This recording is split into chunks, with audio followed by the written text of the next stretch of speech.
bleed green? Are you an ultimate Eagles football fan? Well, you're in the right place.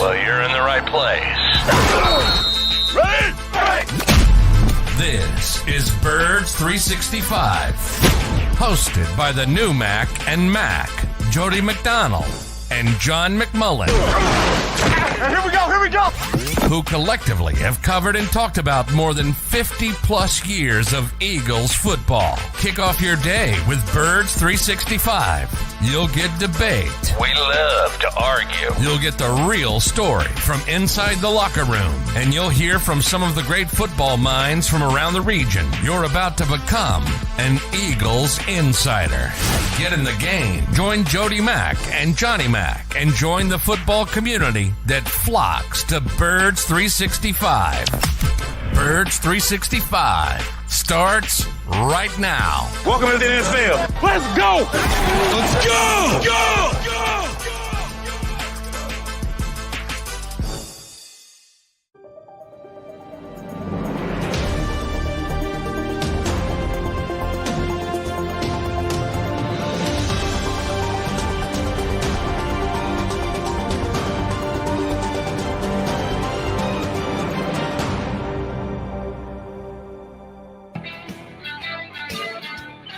And a good undefeated Monday morning. Eagles fans, appreciate you streaming in here on Birds 365. You got your Mac and Mac bros, McMullen and McDonald here to hang with you for the next 2 hours.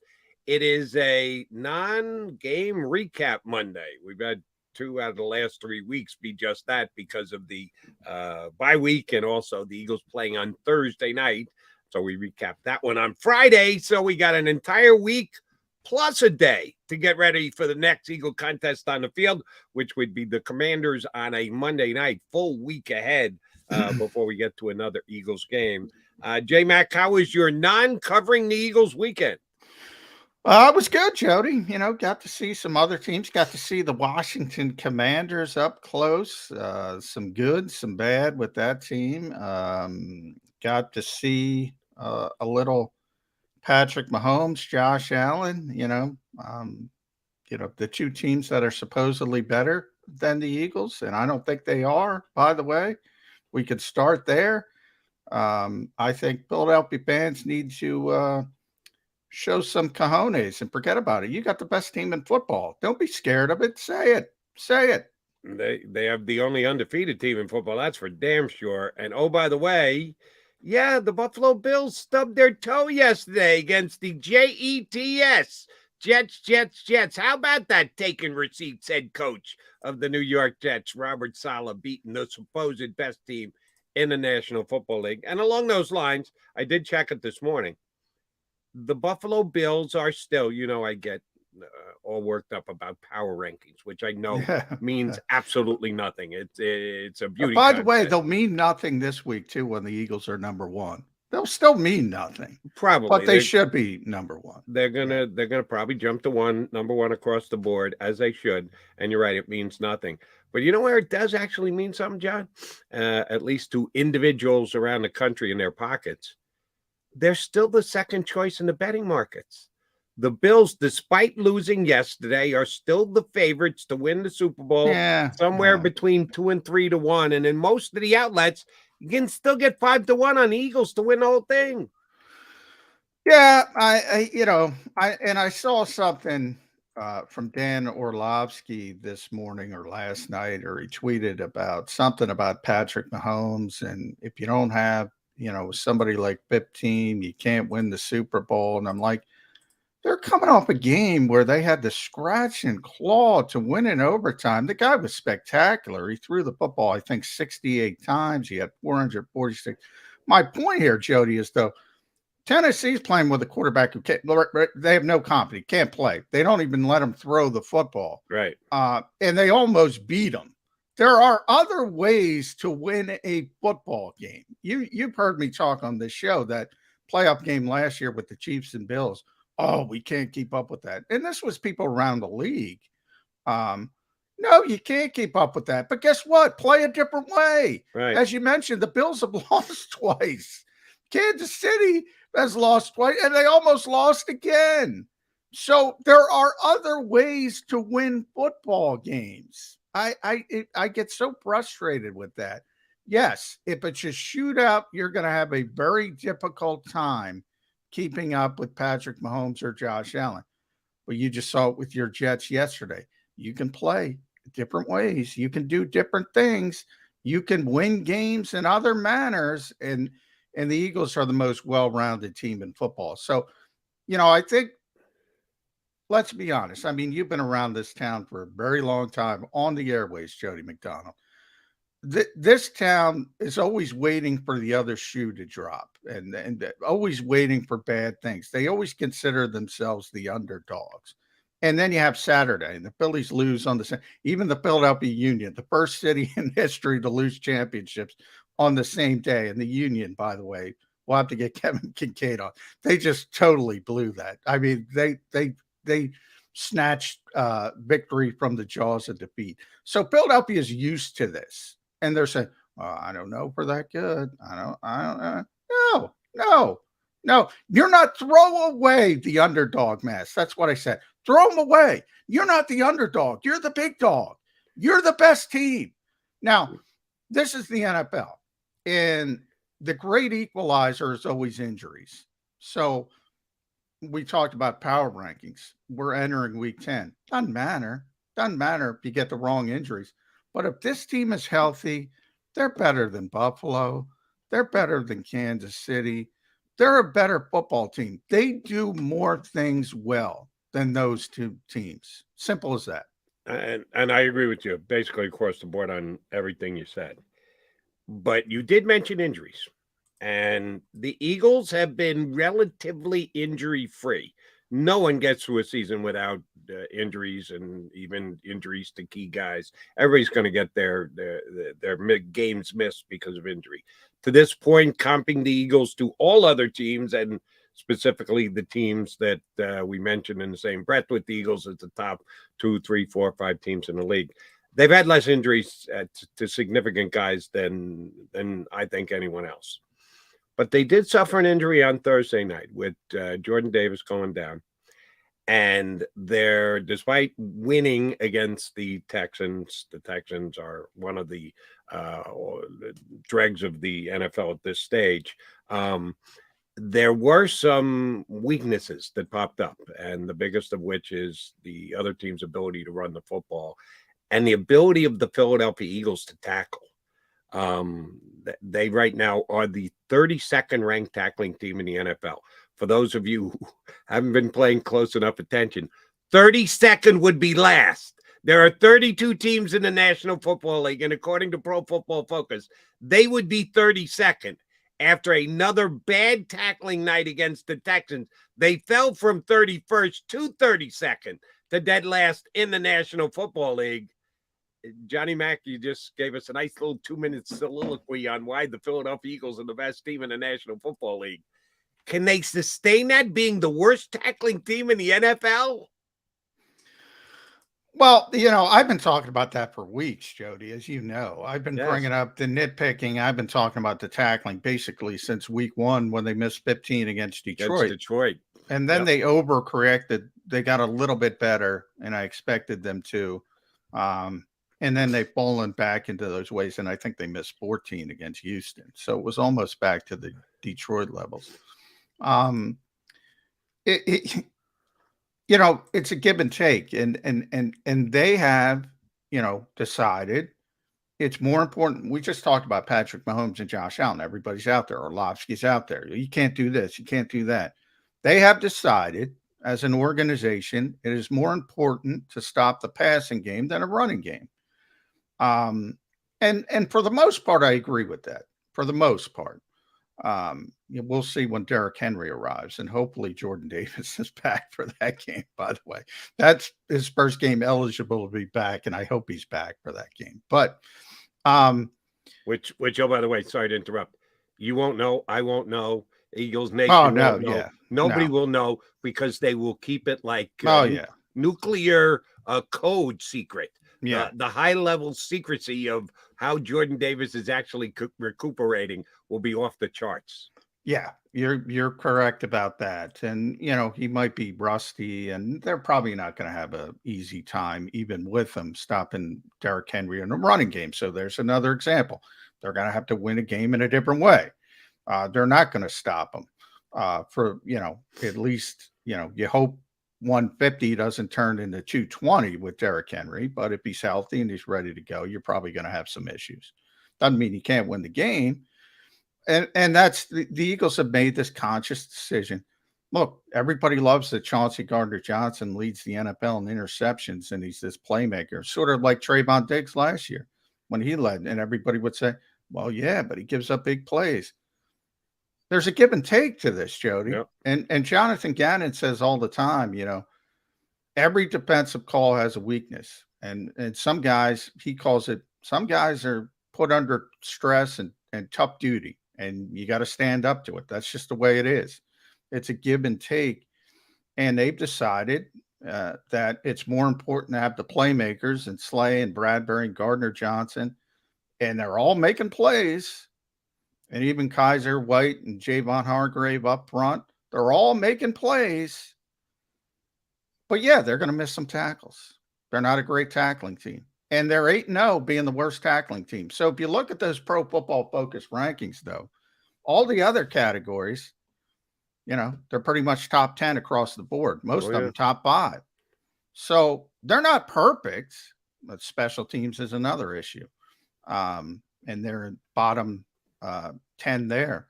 But yeah, they're not perfect, and they don't tackle well. And they're never going to be a good tackling team with so many undersized players and so many guys who were concerned about making plays in the passing game. So you got to live with it. There's a little bit of a give and take. Right. And they've lived with it to the tune of it ain't no record so far, which is certainly doable. I want to run one other thing by before we get our first guest up. We got 2 good guests coming your way. Frequent contributors here on Birds 365. Chris Franklin from NJ.com, who jumps on with us usually day after a game. But like John, he was traveling back from Houston on Friday, so we're getting him up today.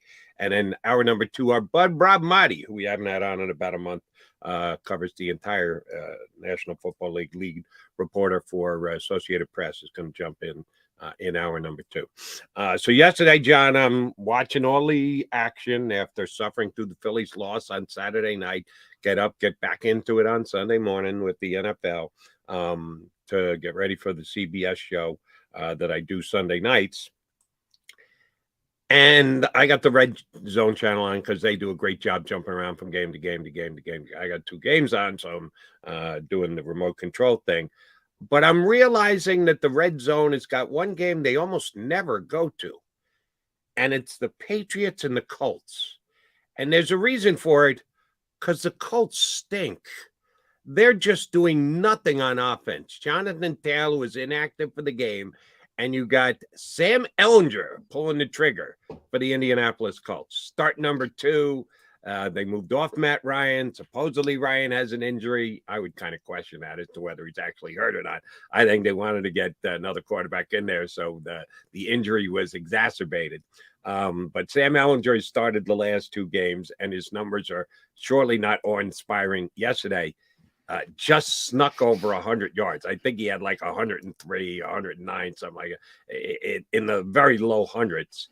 And the Colts scored 3 points. Three points yesterday. Lowest output in the entire National Football League. And then it dawned on me. They've got another quarterback on that team. Matt Ryan is injured / bench. Yeah. Sam Ellinger is not good enough to be an NFL quarterback. And Nick Foles is standing on the sideline holding a clipboard, not getting put into a game in which the Colts scored 3 points. You've got one of the greatest off-the-bench quarterbacks, at least for a short run, in the history of the National Football League, and Frank Reich hasn't put him in yet. 2 questions. Number 1, why?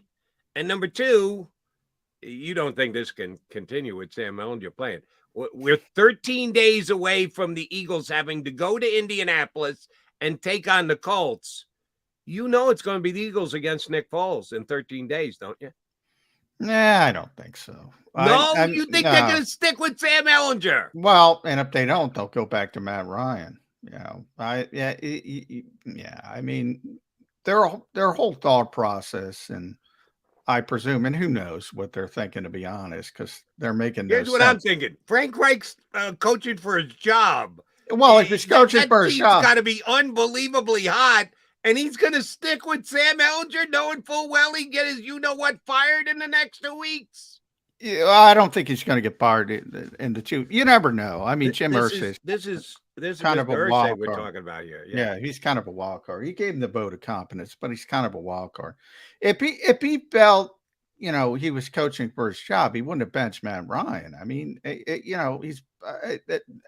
Matt Ryan is not nearly what he once was, obviously, and they're going to move on. And that's been the problem with Indianapolis, with the exception of Phillip Rivers, who only played 1 year because he retired, but was tremendous in that 1 year. And as Nick Sirianni will point out, Phillip Rivers got two people jobs. He got Nick Sirianni's job and he got Matt Eberflus's job because the Colts were really good that season. And Phillip Rivers was really good, but he walked away. And that's what happens when you have aging quarterbacks. You never know. They might just wake up one day and say, you know what, I'm done. But in the case of Matt Ryan, I mean, he's worlds better than Sam Ellinger, and he's worlds better than Nick Foles, even at this declining stage. So if you're coaching just desperately trying to make your best chance to win a game, you're going to play Matt Ryan. My assumption is they know he's not the long-term answer, so they wanted to try the kid and see if there was anything there, and there's nothing there. And they probably should have known that. But if you're not going to go from one aging quarterback to another aging quarterback, and the first aging quarterback's a lot better than the second aging quarterback. I mean, that makes no sense to me. But not a lot of what the Colts do makes sense over the past few years. And it wouldn't surprise me if Irsay went back on his vote of confidence, but he's not going to do it. He's not going to do it in season. You see what's going on in Carolina. Nothing's accomplished by firing coaches in season, other than, I guess, you have a little bit of a head start doing the due diligence, but you can't talk to them. We questioned the Eagles when they waited 1 week before they fired Doug Peterson. Yeah, and how'd that work behind in the entire process. Yeah, but they got the best coach by far. By far or by luck? By luck, but by far. Okay, yeah. I agree on both. Both fronts. You're right. Both can be right. Yeah. Yeah. I mean, they got lucky, but they got the best, and they were late. The point is, you can't talk to these guys. Now, you can get your ducks in a row, but a lot of people say, Sean Payton this, Sean Payton that. He's not going to Carolina. He's not. He's going to go to Dallas if Dallas doesn't win, and if Dallas isn't there, he's going to go to another nice scenario. Probably not Miami anymore because Mike McDaniel's doing a heck of a job. So, his window is shortening, but he's not going to Charlotte. Nothing against Charlotte. It's a nice town, but everybody knows Sean Payton's not going there. So I don't know what the advantage really is. All right, so I'm going to put you on the record right now, and I'll be willing to jump right on with you. Next week, the Colts have the Broncos at home. Certainly a winnable game. Denver hasn't played all that well. Russell Wilson's status up in the air. So that's a game that if they're still in the mix, which they are, they're in second place. They're below 500. They're 3-5-1. But with Tennessee letting that game slip out of their grasp last night, and Jacksonville and Houston both beneath them in the standing, they should still be very much motivated to get wins, starting with next week against Denver, and then the week after against the Eagles. 13 days from now, who's the starting quarterback for the Indianapolis Colts? If since it's election season, I'll go the 538 routes. I'll give you numbers. I'll say 40% Ellinger, 35% Matt Ryan, and the rest Nick Foles. And it probably shouldn't be that high with Nick Foles. All right. I'll give you the exact same numbers in the exact opposite order. Nick Foles favorite to be their starting quarterback, 40%. Matt Ryan, 35. I'll leave him in. Sam Ellinger stinks.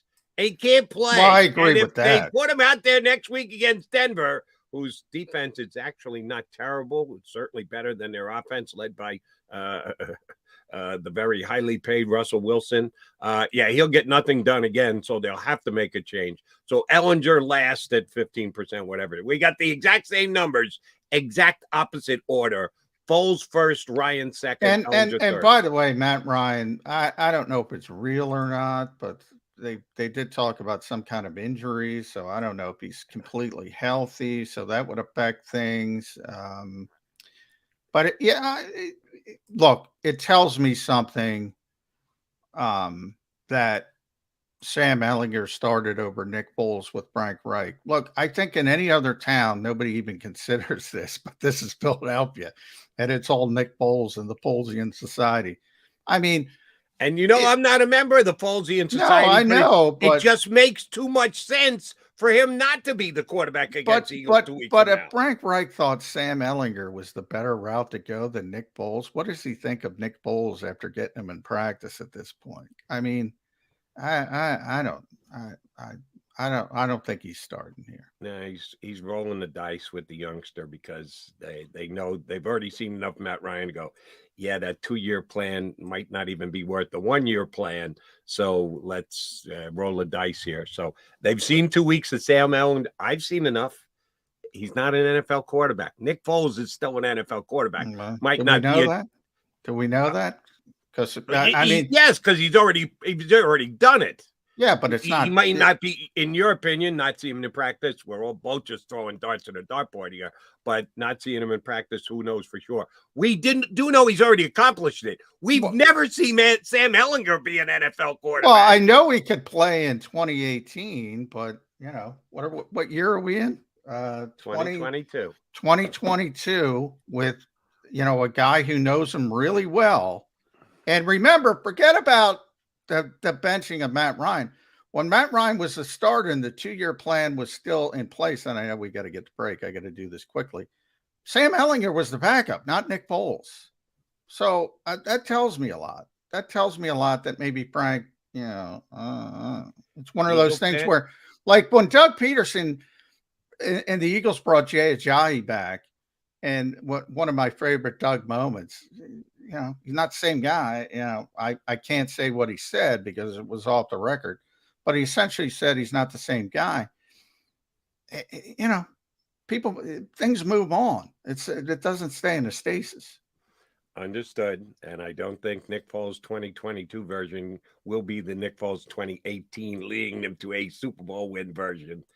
He's better than the other quarterbacks of the Indianapolis Colts. Not better than Matt Ryan. Come on. There's a reason why Matt Ryan's on the bench. And they can say they created this. No, there was no injury reported at the end of the game when last he played. And suddenly, during the week, all of a sudden, this injury cropped up to Matt Ryan. Yeah. He did not get hurt in the game, but somehow he became injured. Nick Foles, write it down, Johnny Mac. 13 days from now, the Philadelphia Eagles better be prepared to face Nick Foles because he's going to be starting. Well, they're gonna beat that team like a drum, no matter who's at quarterback. They better worry about that brunt of the Washington Commanders. They got to get through that first. No, first things first. All right, first things for us are going to be to talk to our first guest, our pal Chris Franklin from NJ.com. Going to jump in here on Birds 365. Go to get your game on. Go for the beers. Go for the cheers. Go for the hit and the hits. Go for the stakes and the stakes. Go to get your parlay on. Go to get your party on. Go for the scene. Go for the screens. Go for the gallery. Go for the win. Go to Ocean. Visit theoceanac.com to plan your visit. Since 1977 at Rafferty Subaru, we have always been about our customers and the community. Early on, a safe and durable option, we've evolved to become the best overall brand according to Kelley Blue Book. Over the last 14 years, we've donated thousands of dollars through the Subaru Share the Love event and found homes for hundreds of pets. The Rafferty family is proud of our 45 years in business. This month, celebrate our anniversary with special financing on select models. Visit us and see why.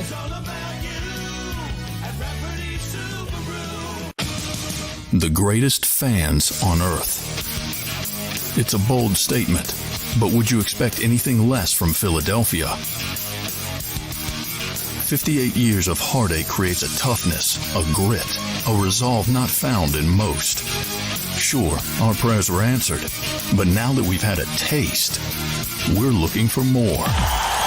Pondley Hockey, official partner of the Philadelphia Eagles.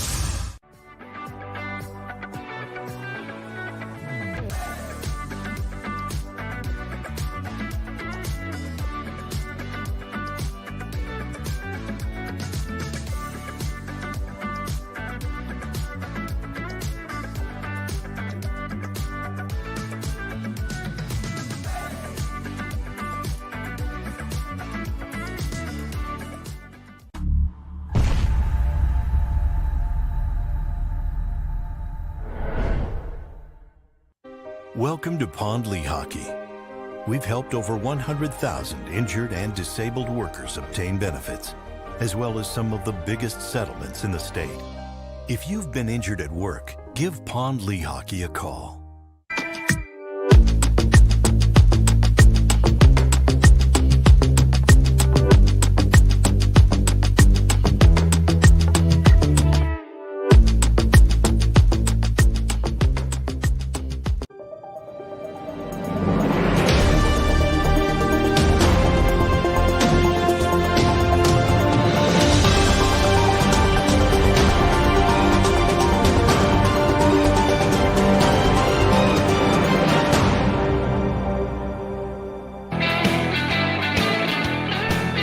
Is a Monday get-together, a non-victory following Monday, because the victory was gotten Thursday night.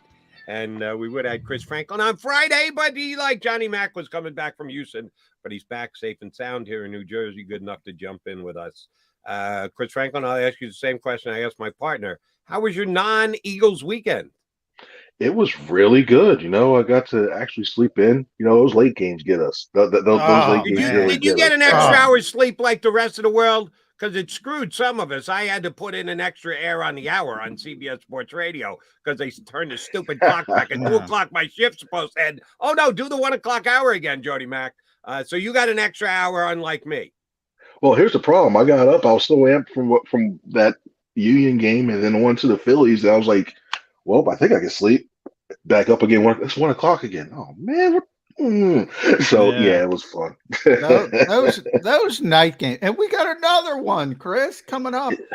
I get like 3 hours of sleep, maybe, on those night games, and then I'm back. They are brutal, and the problem is the Eagles are really good. So that's where I want to start with you.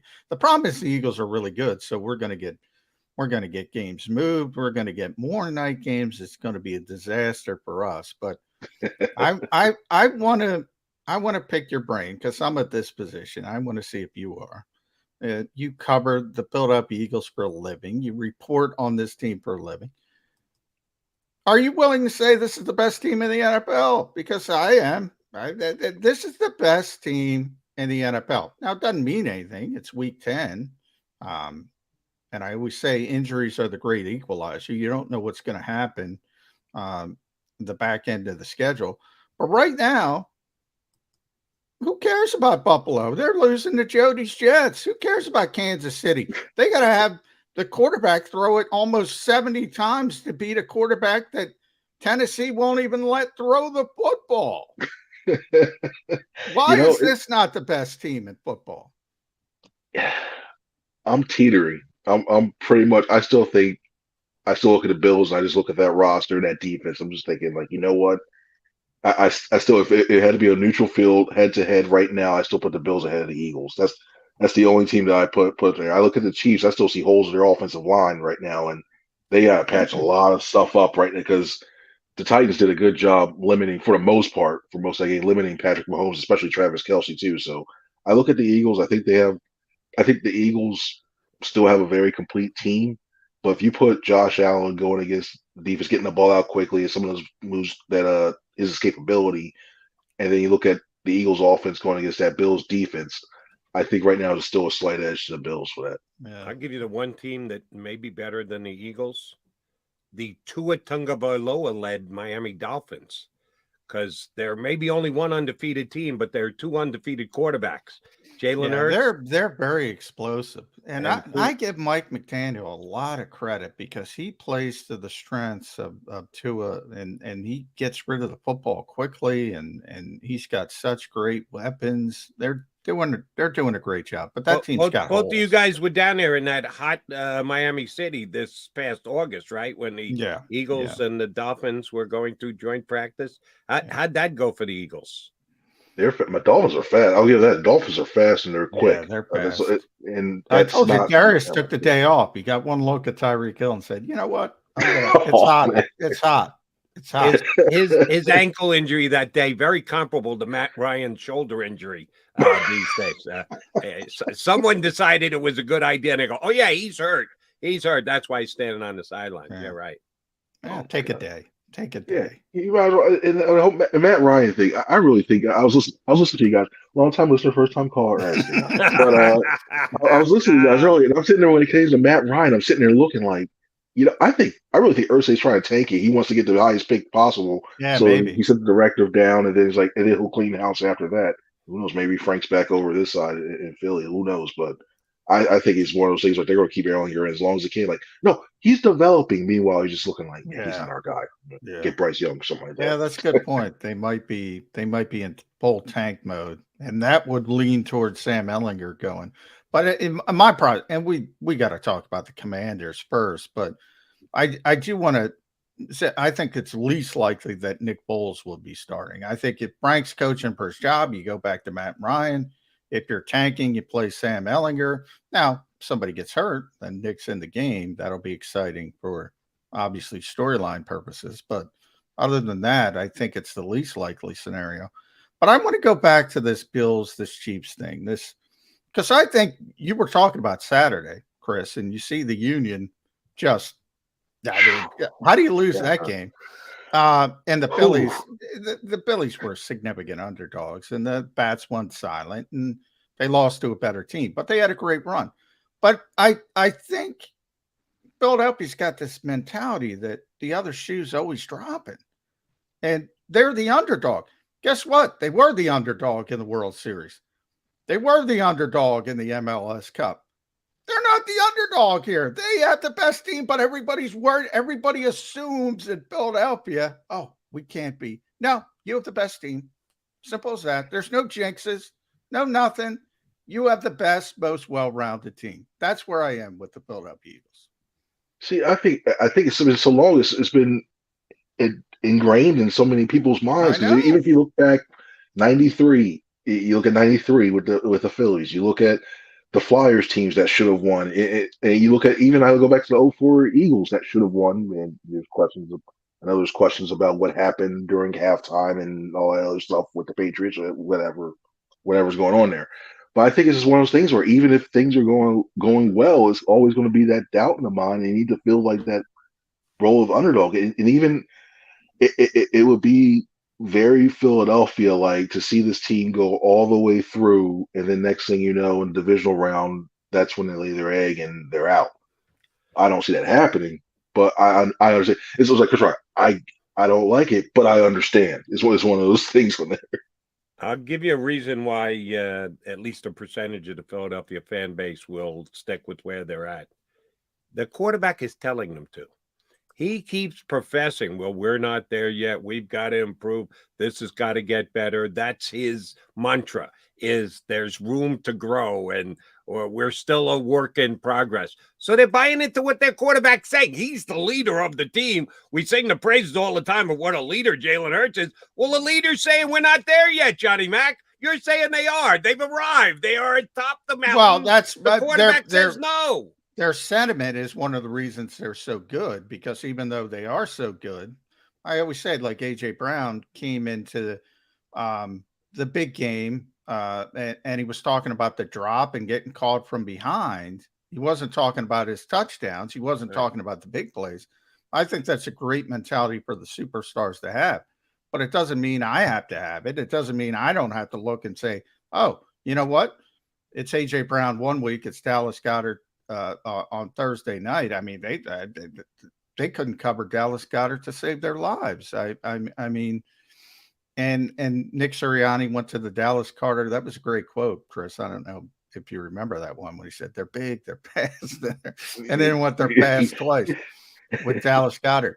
But I mean, this team has so much talent on both sides of the football, so many difference makers on both sides of the football. Yeah, injuries can derail. Look, Buffalo can beat them. Kansas City can beat them.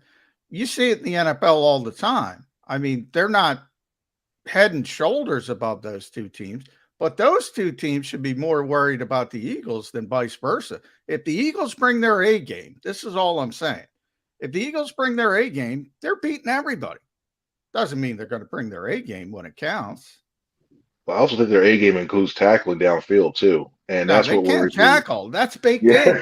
They can't tackle. Doesn't matter. See, that scares me. We were talking about that. They can't tackle. That's not getting better. Because when you have these weapons down there, like when you have Stephon Diggs going across, and we've seen going across the field, Travis Kelce going across the field.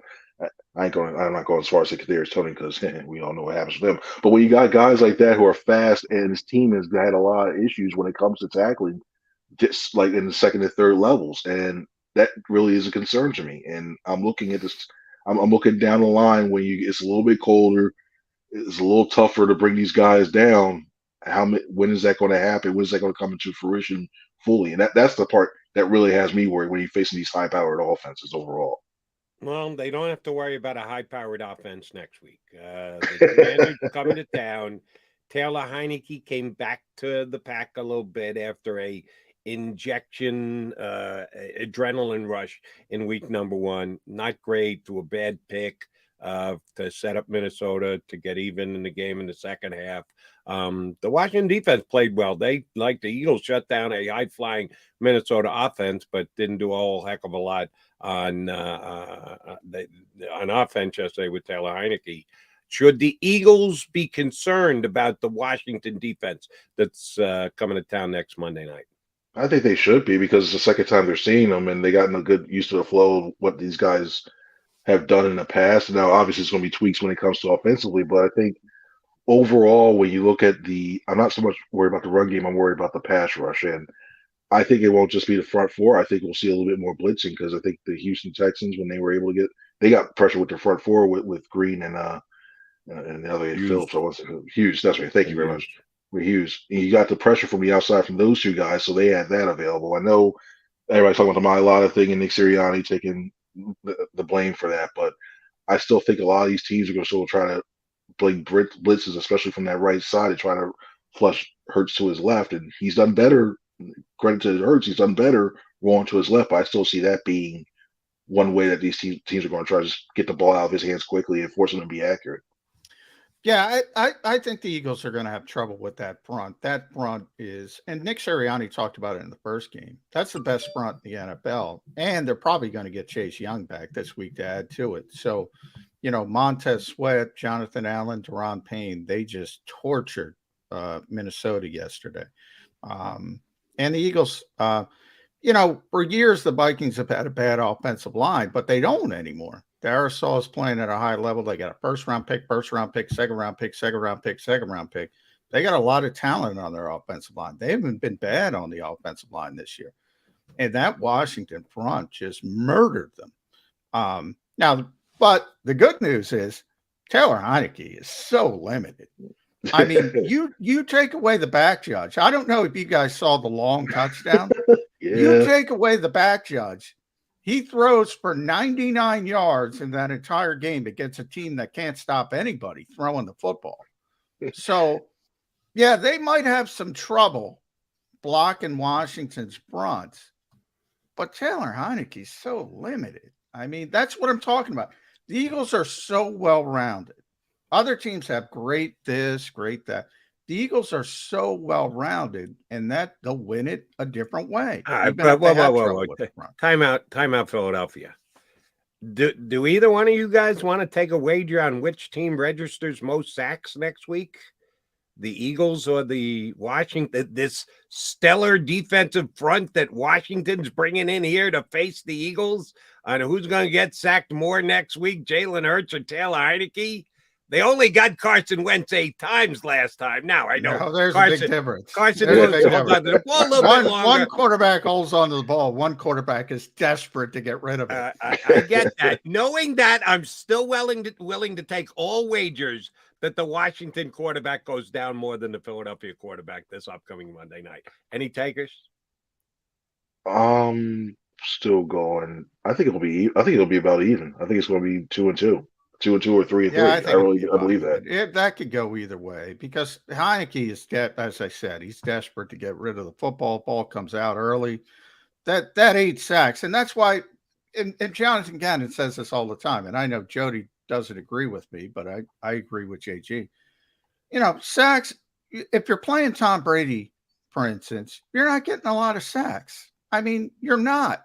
He's getting rid of the football. He knows where to go. He's going to make the decision. You're not getting a lot of sacks. If you're playing Carson Wentz, you got a chance to get a lot of sacks because he's going to hold on to the football. And the Eagles did, to their credit. It was a great game, but just because they have 9 sacks and then fans are upset because the next week it goes down to 1 or 2 or whatever the heck it was, it's about the quarterback. The quarterback's holding on to the stinking football. And there are certain guys who are not going to let you sack them. Like, look at Washington yesterday. Now, if you guys watched it, because that game was on locally, they only had 2 sacks, but Kirk Cousins gets rid of the football. He got murdered, but he gets rid of the football. So it's not about the number of sacks. It's about the disruption it causes. And they were tremendously disruptive. Taylor Heineke's going to get rid of the football. Jalen Hurts is more apt to hold on to it and extend plays. But he's also capable of getting away from the pass rush, which Taylor Heineke isn't. So I'm with you, Chris. It could go either way. But by the way, Vikings got there 3 times yesterday against Taylor Heineke, who's desperate to get rid of the football. Yeah.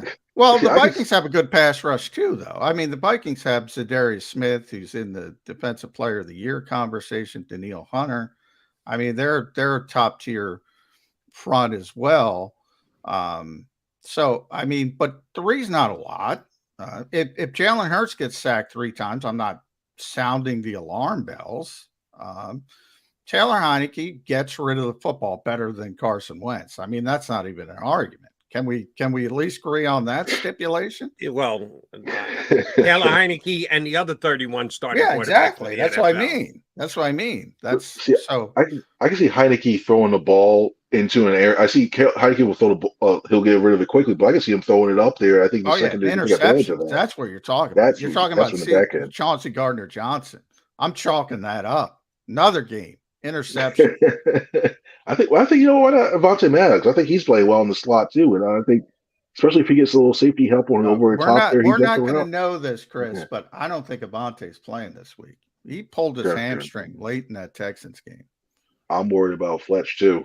I mean, we saw him in the locker room. He was leaving out and he was limping a little bit, and we saw him go field. He came back and play. I'm a little worried about him too. It's little pieces here and there. I want to see how they manage. And they have the extra time, so that should help. But I'm really looking to see how they're doing right now when it comes to that. Yeah, those hamstrings are tricky with bass guys. So I'm a little concerned about Avonte this week. But we'll see. And the extra couple of days can't hurt, or the extra day because it's a Monday night can't hurt with a guy like him who's questionable as to whether he's going to be able to return. Should we have any questions or worries about the Eagles playing off schedule? And there's nothing they can do about it. The NFL lays out the schedule before the year starts, and you have to adjust and do things correctly and make the right plans. But they have been kind of off schedule with a bye week, with a Thursday night game, now with a Monday night game. Any concerns that this is just getting out of the norm could have an adverse effect on the Eagles? The only thing I see, if it would be the following week, but it's the Colts. So that's why I'm not as worried. Because I think it's when you have that layoff, you can get back into ratchet anything for like another week, which is fine. But then you had to turn around on a short week and then go on the road to do that. And then all of a sudden you're used to getting this time off. And then like, oh no, okay, you got to go on a short week, prepare for another team, and then you go from there. So I think the Colts game would have been the one that I would have been worried about if it had been a different opponent. Say if it was the Titans or say if it was the Packers. I'm like, oh, you know what? This ain't looking so good, but that's the one I would have been worried. But I think overall, I think they'll be fine with this week to extended rest. And I would be surprised if they started playing just a little bit for the Colts game. I think they know Washington well enough now. They may take an extra look at Heineke, but I think they will Washington really well enough that they may start some aspects of that game planning against the Colts. Different type of schedule question for you, Chris, because I got a lot of this, and I'm sure you get a lot of it. The Eagles haven't played anybody club. First of all, it's the dumbest club in existence, so get the hell out of it if you're in that club. But who can you play in this league besides Buffalo and Kansas City? Who is somebody? If the Eagles haven't played anybody, who is somebody? I think it's a certain subsection of fans that are from a different NFC East team from Texas that are really pushing that narrative, and I think they fail to realize that when you look at their schedule, they have to play the NFC North and the AFC South too. A big half of their wins, and I never understood that because you haven't played nobody. Well, especially if it's the Cowboys fans, the Eagles played and beat the Cowboys, so are there nobodies or are they not? And we look at, I think the biggest key thing is when you look at the Vikings thing, you beat the number 2 seed currently in this conference right now. I think that's a huge thing, but I just don't understand this whole oh, I don't know, you haven't played anybody thing, because you look at the rest of the league. Hey, there's a lot of bad teams out there, a lot of middling teams. I saw something earlier today about the Chiefs schedule. Chiefs schedule from here on out. I think they may have 1 or 2 winning records. So we're going to say they never hear that about the Chiefs. So it's now Buffalo lost to Miami, right, Jody? And they lost to the Jets. Yeah. Now, by the way, Bills, this number 1 team in the National Football, 0-2 in division. They can't get out of their own division. They're 0-2 in division. Now, if the Eagles beat the Bills, if the Eagles beat the Jets and they beat the Dolphins, people would still say they played nobody and be wrong, but they would say it. Who did Kansas City lose to? I don't even remember at this point. Certainly to Buffalo and the Colts. So Matty Ryan. They lost to the Colts. Then they benched his butt. They lost to the Colts, and they beat a team, again, a good team. Tennessee's a good team, by the way. But they beat a team that won't let the backup quarterback, throw the football. They barely beat them at home. I don't get this narrative, Chris Franklin. I don't get it at all. It's just one of those things where I think everybody is if you hate because you ain't them, almost in a way where I think if a lot of these other teams were 8-0 or one of these other teams were 8-0, because I think it also goes with the quarterback. I think a lot of people look at the perception like, well, you have a marquee guy in Josh Allen. Well, you have a marquee guy in Patrick Mahomes. Oh, they're supposed to be there. Meanwhile, I think you look at the Eagles and the perception that's around them where, well, you got the questions about Jalen Hurts, and they weren't expected really to be this good. I don't know. I haven't seen it. Jody, you might know this better. Betting markets. Who's number 1 in MVP? Because I know who should be number 1. And it's not Josh Allen. It's basically a 3-way tie between it's percentage points. It's all 3 guys are somewhere between 2-1 and 3-1. Jalen Hurts, Josh Allen, and off last night's win, Patrick Mahomes. I think Mahomes will win it, by the way. I think Mahomes will win it because people will just go with raw statistics like they always do. But I think Jalen Hurts should be the leader. I don't think he's going to win it. But that was a nice win for Mahomes. You got to give him the props with what he did last night, throwing it 60 times. And by the way, making plays with his legs to get him tied late and then get him the field goal in overtime to go ahead and win it. That was pretty impressive by Mahomes. I was shocked. He was able to run it like that. The way, especially that last touchdown, like, where did he get wheels all of a sudden? Like extra serious wheels. He he looked pretty good. I think that's going to that game is going to be one of the ones that's going to help him out with. Patrick Mahomes is a great player. I mean, a phenomenal effort. What I'm saying is, if Jalen Hurts wins a game like that, he's not going to win it in the same fashion, throwing it 70 times. But if he beats Tennessee with Malik Willis by a field goal in overtime, even if he makes the play to tie it down the stretch, even if he makes a play in overtime, he's going to get killed. Oh, you got to be Malik Willis. You got to be. I think there is this. Who's going to be killing him? Eagles Nation, who thinks they're still an underdog at this time? Yes. You got to tell me who's actually killing them for doing what you just said. Well, and again, social media is not everybody, thank God. But Chris mentioned there's a lot of Cowboys fans that do the easy schedule narrative. He's right. But I get it from a lot of Eagles fans as well. They haven't played everybody, and they're clutching their pearls because they're always worried about the other shoe dropping. So you'll get it. I don't care about the out-of-town fans. They're, they like their team. They're going to be illogical about their particular teams. I'm saying Eagles fans, I don't get it, man. They have the MVP of this league right now. They have the best team in this league, and a lot of them are scared of that. I don't get it. That's all I'm saying. Not that Patrick Mahomes isn't great, Josh Allen isn't great, but this team is really, really good. And I'll be the first to raise my hand. I didn't see it coming, but they are. I didn't see it coming. I thought he'd be good, but I thought they'd be good, but I didn't think it would be this good. It's crazy to believe. It's crazy to think that that's the case. And I think when you look down, when it comes to that MVP vote, and that's the thing. Hey, the MVP has become the quarterback thing, and everybody, the award. And when people look at that, they think of throw passing touchdowns. And I think when it hurts, you're going to have to look at the total thing. He threw. I can see this argument going on. He only threw for 15, 16, but he ran for like another 15, 16. But they'll pass that. Who cares as long as you're scoring touchdowns? Doesn't matter how you score them. But just a future note, and I know I'm already guilty of looking ahead to 13 days from now, when the Eagles are going to have to face Nick Foles, which oh, by the way, like the Eagles won a Super Bowl 20 minutes ago, right? It seems that way to us. Do you know how many guys on the defense are left that were actual teammates of Nick Foles? Oh, yeah. Like, things move quickly. Fletcher Cox, Brandon Graham. Yeah. That's it. 11 starters, 9 of them might not be able to pick Nick Foles out of a lineup. Only 2 guys are actual former teammates of Nick Foles on the defense, one of which BG is becoming a lesser contributor, lesser snap time guy. He's going to drop off even more when they expand Quinn snaps. So the whole we know Nick Foles thing really holds no water. The coaching staff has no idea who Nick Foles is.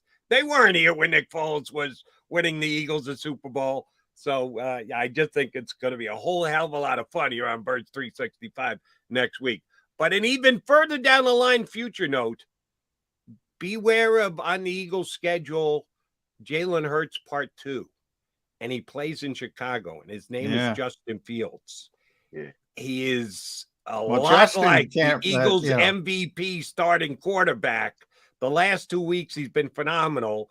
The Bears are bad enough to lose games even when he plays phenomenal like he did yesterday. And he got outplayed by a guy who is being woefully disrespected in the MVP standings, Tua Tagovailoa, who is actually the number 1 rated quarterback in the National Football League. Beware Justin Fields. He's on that schedule a little later in the year.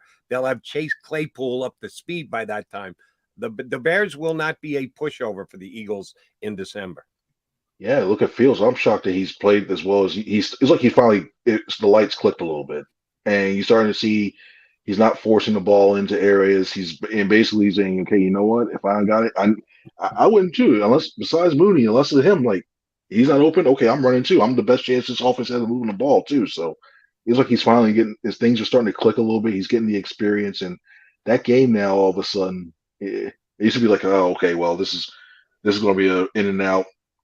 Should be 2010, something like that. Yeah, they got the Cowboys the week after. That had potential look ahead written all over it. They better not look ahead. With all with all due respect to Jalen Hurts, and remember, I'm the guy who just called him the MVP of this league. Justin Fields is more Lamar Jackson than Jalen Hurts. I mean, Justin Fields just set the NFL record for rushing yards to the quarterback. He is explosive. He is fast. Jalen's more the fullback playing quarterback, tremendous, but he's not going to run for 175. If he does, it's because, you have the worst defense in the history of the world.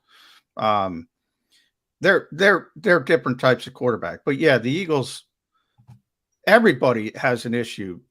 The thing with Justin Fields is he ever going to be able to do what Jalen Hurts has done and bring that passing aspect into it at a high level? But as a runner, he's off the charts. Well, if the Bears go out and get Justin Fields, Dallas Goedert, AJ Brown, and Devonta Smith, I think Justin Fields can be as effective a passer as Jalen Hurts if they do what Howie Roseman did for him in here in Philadelphia and get him those kind of weapons in Chicago. Beware. Yeah, but that's down the road. It's not going to happen this year. It's still a bad football team this but year. They actually, I see everybody did. I don't know, John, you or I comment on it. I know I did on other broadcast outlets. You think Chase Claypool, a number 2 pick, was an overpay? Because I don't. I think they needed him, and I think Claypool's a flat out player. I don't knock that trade for Chicago. It's the first thing they've done to improve Justin Fields' weapons in 2 years. So I got no problems with them giving up. I'm a little bit different when it comes to trades because, like, I value proven talent more than draft picks. Like the NFL is the exact opposite. Like, I know Chase Claypool's a good player. So my answer to you would be I think it's a good trade for Chicago. But league-wise, it would be looked at as a bad trade because most teams value draft picks so much. So it's kind of that catch. Same thing with Minnesota. Did you see TJ Hawkinson yesterday? This plug-and-play league? My God, that guy. 9 out of freaking 9 targets down the field. He's going to be an issue, and he doesn't know the offense yet. They ain't getting a second-round player like TJ Hawkinson, and people look at that like it's a bad trade. I think this league is shifting a little bit, and I think that narrative's going to trade. But so that was a long way to answer your question, Jody. Personally, I think it was a good trade. The league would think it's a bad trade. Is how I describe it. I look at tight end, and I think that's a position where there's not as many good players as there used to be this year. I think it's a down year for tight end, so I think paying what Vikings did for him, I was worth that. I think when you look at Claypool, you're starting to see so many now wide receivers, good wide receivers, be available in the 2nd, 3rd, 4th rounds now, sometimes even 5th. I think I'd really be willing to take a chance and use that 2nd-round pick, being the Bears, on a defensive lineman that they know they need because they got, or a linebacker because they lost 2 of them now, and they could have used that to refill that defense. I think he could have gotten a player of Claypool's caliber in the 2nd round. So that's where I look at it like, I could have had the extra year control. Probably somebody still good as well too, and fits my system a little bit better as well too than opposed to what the Bears. I think they overpaid on that for Claypool, but I get the Hawkinson one though. I hear what you're saying about tight ends, but I think they needed help right now. And unfortunately, because the Eagles have them on their schedule between now and the end of the year, they're a better team for the second half of the season. They're not going to do them anything because nobody's catching Minnesota in that division anyway. But good on them that it will help develop their quarterback, which is going to be the key if Chicago's ever going to get good again. Field just needs to continue to improve, and I think that Claypool will help him do that. All right, we kept you a long time. Chris Franklin, thank you much. Tell the birds we missed them. You stayed inside today. Yeah. A little chilly out. Didn't get outside with us. No, it's hot out today. It's hot. I'm surprised. Too, yeah. At C. Franklin News. Follow Chris, too. I got to get that. Read him at nj.com as well. No, we got the squirrels today. The squirrels are looking around this way, too. I'm about ready to get a slingshot. Then please send our regards to the squirrels. CF, always a pleasure, buddy. Thanks for hopping in. Thanks, Chris. Thanks, guys. Chris Franklin from NJ.com spends time dodging spilled coffee, or by John McMullen in the Eagle Press Box. No, he wasn't. That was poor Ed Kratz and Groats and maybe a little Martin Frank. Yeah, Where I call was- that the incident now. I'm not. I still haven't gotten over it. Where was Franklin? Who's he's hanging out with? I thought he was part of your posse. He is, but it's not up to us who sits next to us. That's out of our control. Do you not have designated seats at the link? Yeah, we have designated seats, but we don't create the designated seats. The Eagles create the designated. Do they move people around from week to week? No. Everybody, all the regulars have their regular spot. Seats. That's what I thought. But we don't pick that regular spot. In other words, at the start of the season. You get dropped in next to. Yeah. You get dropped in next to. Exactly. Okay, so who's Franklin sitting next to? I don't know because I don't pay attention. You're too dedicated to your job. Well, it would be less. But you know who you spilled coffee all over. Myself. I didn't spill coffee over anybody. Oh, I thought it was a massive spillage and got like 9 guys. No. Oh, okay. There was no extra. It was all me. It was all friendly fire to me. Friendly fire, John McMullen. With me, Jody Mack. I'll try and not get clipped by friendly fire during our final hour, which will include a contribution from Rob Motti, national AP NFL reporter. Motti hopping in less than 20 here on Birds 365. It's a fall car fest, and Jeff D'Ambrosio, Destination Downingtown, says, yes, you can. Jeff says, yes, you can choose from over 1,000 vehicles in stock with no wait. Yes, you can still get low prices, leases, and big discounts. Yes, you can still get low interest financing. And Jeff always says, yes, you can have a real deal buying experience without the hassle. When the other dealers say, no, you can't, Jeff says, yes, you can. Jeff D'Ambrosio, Destination Downingtown. Nobody treats you better. Jeep Adventure Days.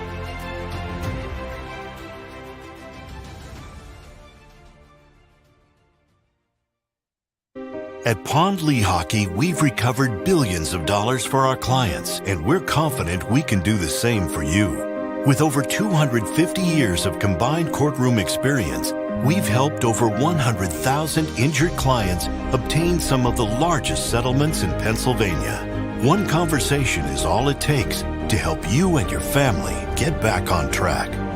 If you've been injured in an accident, give Pond Lehocky a call. Go for the beers, go for the cheers, go for the hit and the hits, go for the scene, go for the screens, go for the gallery, go for the win, go to Ocean. Go passionately, go fearlessly, go confidently. Go Birds! Go confidently towards your goals with First Trust, Philly's hometown bank for nearly 90 years and the official bank of the Philadelphia Eagles. We're focused on getting you over the goal line. So go with conviction, go with trust, Go Birds! and go forward with us by your side. First Trust Bank, the official bank of Philadelphia dreams. Oh, and go Birds. At Salus University, our graduates are among the most highly trained in their profession because of our unique emphasis on research, interprofessional collaboration, and early clinical exposure. Learn more about our programs at salus.edu.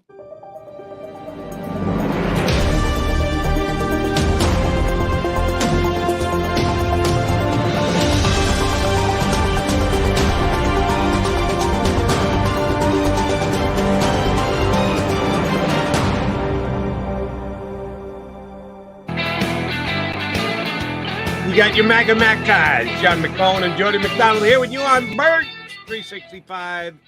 We got an entire week to talk about the Eagles and not have to worry about a game because they don't play till Monday night against the Commanders. Come to town with Taylor Heineke at the helm instead of Carson Wentz. Is there any chance Carson Wentz is going to be healthy enough? Did they put him on IR? Shame he's on me, on I should know IR. this. He's on IR. He can't. So there play. is no chance he's going to No play chance. against the Eagles next Monday. All right, fair enough. And John's a little bit more concerned with the Washington defensive front. They're good, and I know Chase Young has the possibility they activated his 21-day window, so he's practicing now. We won't know if he's going to be activated. Maybe he comes in here as a 3-sack day, or maybe he comes in here and is a complete non-factor. I would say there's a better chance of the latter than the former because he didn't play all that well last year. He was phenomenal at Ohio State, made him the number 2 pick in the draft, came in house on fire in the NFL his rookie year. He did very little last year prior to getting hurt, and now has been recovering ever since.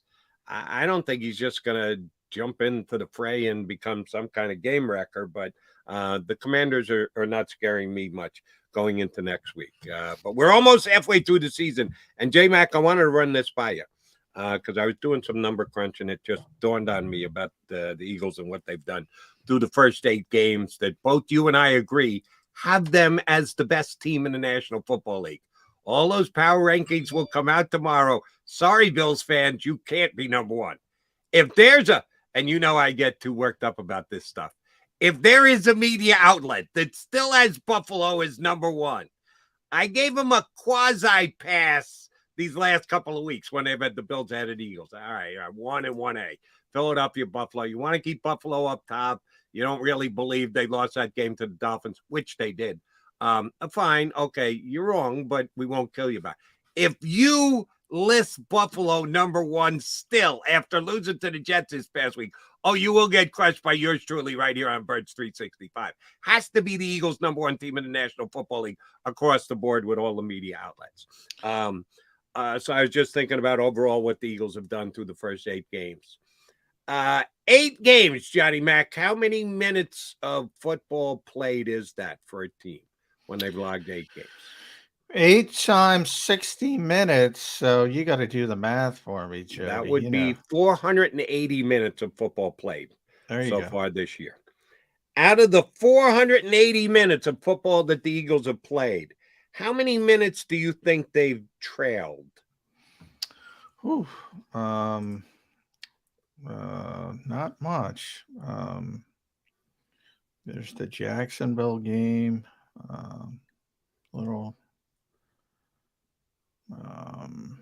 I'm going to say 25 minutes. No, slightly more. 42. Out of 480, they've actually been trailing 42 minutes. That's not a whole hell of a lot. That's less than 10% of the time. Now, some of that is they were tied, and anytime you start a game, you're tied at 0-0. So nobody's going to be leading. I should have factored that in as well. Right. I didn't factor that in.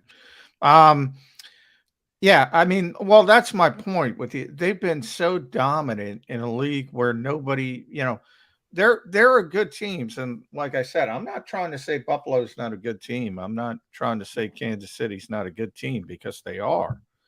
But everybody in this league has these weeks where they don't play that well. And the Eagles have had those weeks, by the way, where they don't play that well. Houston was one of them. They didn't play that well in Houston. But they just win games easily for the most part. Now, there's a couple at Detroit. They let back in the game. That was disappointing, week 1. Arizona is another game they didn't play well. They needed the late drive, and they needed Matt Amendola to shank one to New Mexico. But everybody else has these games, Jody. Not the Eagles for the most part. And that to me, games that they find ways to lose. Yeah. Like the Bills yesterday against the Jets. Yeah. They lost that. The Eagles haven't done that once. They're 8-0. Yeah. And there's something to be said for that. Yes. I think. And again, we're in week 10. We're about to enter week 10. Doesn't mean much at this time. And We're already talking about Jordan Davis. The early returns didn't look great, to be honest, without Jordan Davis. I mentioned Avonte Maddox. Injuries can change anything. But they've been the best team. All I can tell you is they've been the best team by far, I think, through 9 weeks. Clear number one. Clear number one through 9 weeks. We're not being negative, or at least I'm trying not to be negative. But I think you have to look at everything when you're giving team credit for being 8-0 and calling them the number 1 team in the National Football League unquestioned, and saying Jalen Hurts is right there for the MVP. Yeah, go ahead, put your hand up. You had Jalen Hurts at the top of the MVP list midway through the season. Yeah, that would be no one in town. But here, in addition to, I'm a little worried about their run defense, Sans, Jordan Davis, and the couple of running backs they've got coming up over the next few weeks. First Jonathan Taylor, then potentially Derrick Henry and Saquon Barkley. They're facing 3 really talented backs in the next 5 games. They've got all 3 of those backs on their to-do list, and we don't know if Jordan Davis is going to be back. So I think that's a legit concern. And the point I was trying to get into about the fact that the Eagles have been front runners. If you're good enough to be a front runner, you should be a front runner. Get out in front, get a lead, protect it, walk off the field with another win. That's what the Eagles have done 8 times so far this year. I gave you how many minutes they're trailing. 480 minutes played so far. 240 of those came in the second half of games. How many minutes have they been trailing in the second half of games? 6. No. Well, they were tied in Houston. That was the first time they were not ahead, leading in the second half. So, not a lot. It would be a goose egg, Johnny Mac. They have not trailed. I thought we were doing winning. I'm sorry. I was doing the tie thing because they were tied with Houston, and that was the first time they were tied. No, I'm talking trailing, losing. Yeah, they have not trailed for 1 minute in the second half of 8 games this year, which is great, except for one thing, until you have to do it. And then you don't have experience in it, that you don't know what you've done correctly. Now, there is real quick, there is a criticism for an undefeated team. You're too good to be not ahead in the second half. I'm just pointing out, as I just finished saying, that's what you should. Everybody should be a front runner. Get in front. Don't let anybody catch you. Hit the wire first. You win the race. They've done it 8 times. Yeah. That should be everybody's goal. But at some point over these next 8 games, to quote Johnny Mac, you have these games. Well, the Eagles might have one of these games, and they may fall behind. They did against Jacksonville in the first half. They had the whole second half to the end of the first half and the entire second half to correct it, which they did. We don't know how they're going to handle somebody making a big play, bounce going against them, defense getting beat. All of a sudden, they look up on the scoreboard when they're down, and it's only 2 minutes to go in the third quarter. They haven't faced that yet this year. I'm not saying they can't do it. I'm not going to say, when it happens, they're doomed for failure.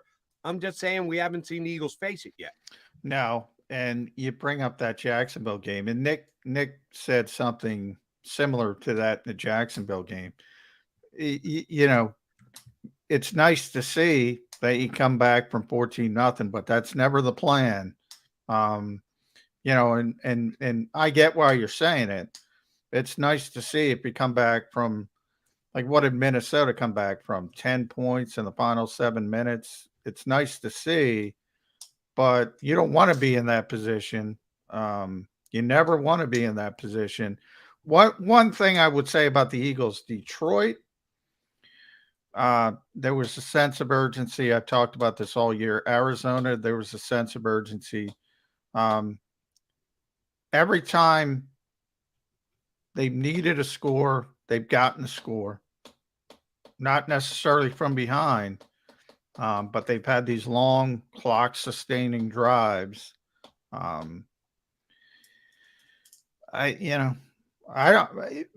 you don't have to be behind, I don't want to see you come from behind. But I get what you're saying. And that the thought process in the NFL is you're going to be in that position. And by the way, I don't think the Eagles are going undefeated. So I don't know who's going to beat them, but they're going to lose. And maybe it's because they aren't going to come back late, and people will be worried about it then.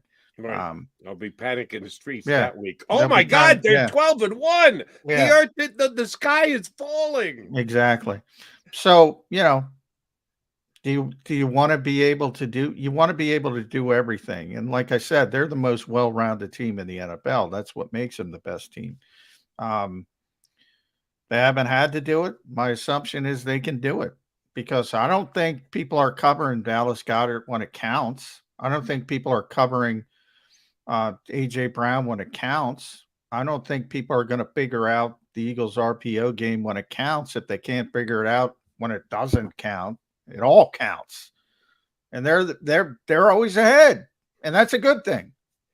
And I don't know. I'm 99.9% sure you and I never discussed this, because why would we have over the last year and change? The whole, when you've got an undefeated team and they lose the game, will benefit from it. It's better to get the loss out of the way now than the continued pressure of being undefeated. Every coach I've ever heard has said that after they lost their first game. It's the biggest BS on the face of the planet. It just is. I'm shocked that they can do it with a straight face when they say it. You don't believe that for a millisecond, do you? No. I guess there is pressure, but I mean, pressure is part of the gig in the NFL anyway. That's one of the things Jalen Hurts said this week. He's been 8-0 before and lost a national championship. So, it doesn't mean anything. And he has that great sentiment, probably because he went through it so many times at a school where one loss is a national catastrophe, never mind two like they have this year. Yeah, I mean, if you go back to New England, when they nearly did it and they went 16-0 and got upset in the Super Bowl, I don't think it affected them. I mean, they just played poorly. They got beat up front. A great catch by a receiver. Sometimes the ball doesn't bounce your way. That's why it's so difficult to win a championship. But people don't want to hear that. Nick Sirianni this week, I was on the plane, but we did his conference call early. But I was reading the transcript, and I was talking about turnovers. He won't even admit there's a randomness to turnovers. He's like, no, we can continue this. Coaches don't like to point towards luck or things of that nature, but there's a randomness. I bring up that Minnesota game again, the back judge. You don't think that's random? There's a 50-yard touchdown pass that would have been a sure interception, and the back judge runs into the safety. You don't think that's random? Sometimes things happen. And coaches don't like to admit that. Understood. And the only group of players, now it's going to be a weird reference, that I think less acknowledges luck than National Football League coaches are professional card players. Do you watch poker on TV, J-Mac? I did, when that big craze started, but I was out of it pretty quickly. Okay. There's only so much you can do. I do enjoy it. I like to play, and I also will watch it on TV. The professional players, there's no luck involved. It's all skill. That they win or lose because they just know how to play better than everybody else. A crock of crap. There is so much luck involved in the margins. Yes, the better players are going to make the better decisions, and that's why they're over the long haul going to win. But if you, again, can look in the camera with a straight face and go, it has nothing to do with luck, just stop with the bullshit, okay? Yeah. There's a lot to do with luck, and there's luck in the National Football League. And to this point, add luck with talent, with good coaching. That's why the Philadelphia Eagles are 8-0. All right, he's Johnny Mac. I'm Jody Mac. Mac and Mac guys. Going to welcome Rob Motti from the Associated Press into the show. He joins us next here on Birds 365. Philadelphia fans were cut from a different cloth. Born into a brotherhood and bonded to our team for life. We believe anything is possible because we've witnessed the impossible. While we may be from different neighborhoods, come Sunday, we are one, and we will be heard. Pondley Hockey, official partner of the Philadelphia Eagles.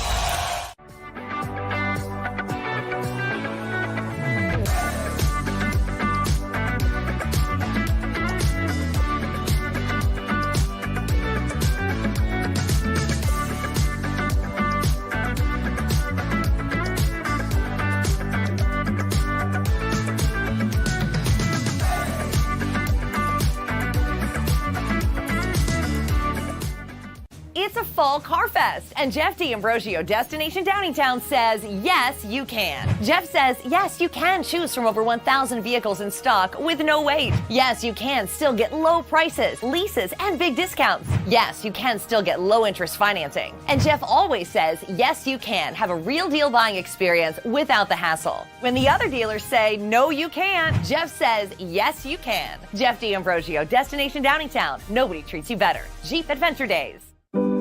My wife was in an accident that changed our lives forever. She was in rehabilitation for years. She had to learn to walk again. She couldn't take care of herself. We couldn't afford a nurse. We were running out of options. One conversation with Pondley Hockey changed everything. They understood what we were going through and immediately helped us navigate the legal process. We can't thank them enough. Pondley Hockey. Tell us your story. The faces you know, the team you trust. The Delaware Valley's leading news program, Action News. Go to get your game on. Go for the beers. Go for the cheers. Go for the hit and the hits. Go for the stakes and the stakes. Go to get your parlay on. Go to get your party on. Go for the scene. Go for the screens. Go for the gallery. Go for the win. Go to Ocean. Visit theoceanac.com to plan your visit.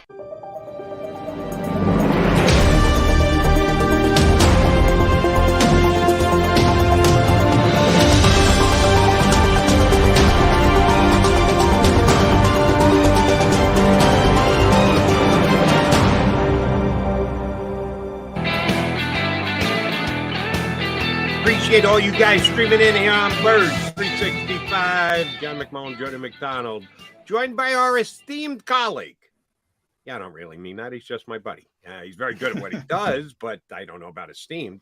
Rob Motti from the Associated Press jumps in with us here on Birds 365. And the reason we like having Rob on, because he's a Philly guy. I know he's living in South Florida these days because he's covering the entire National Football League, but he's Philly to the bone. Don't kid yourself.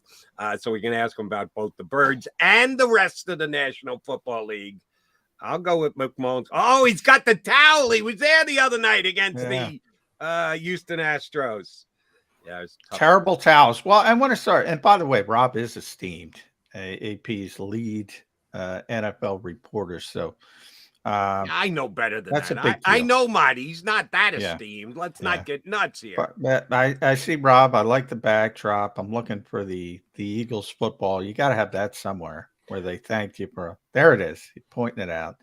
I wanted that. Rob, you just talked about like Saturday was a tough day for Philadelphia. First city, of course, Philadelphia, to lose two potential championships on the same day if you add in the Philadelphia Union. But anyway, so if you add in the Union, right? If you add, if you're 5 for 5 instead of 4. I don't want to disparage any soccer fans. No. So for Philadelphia fans, they're always expecting the other shoe to drop. Always negative. Always thinking, oh, we can't have nice things, blah, blah, blah. I'm here to tell you, we're entering week 10. That's all it means, just a snapshot.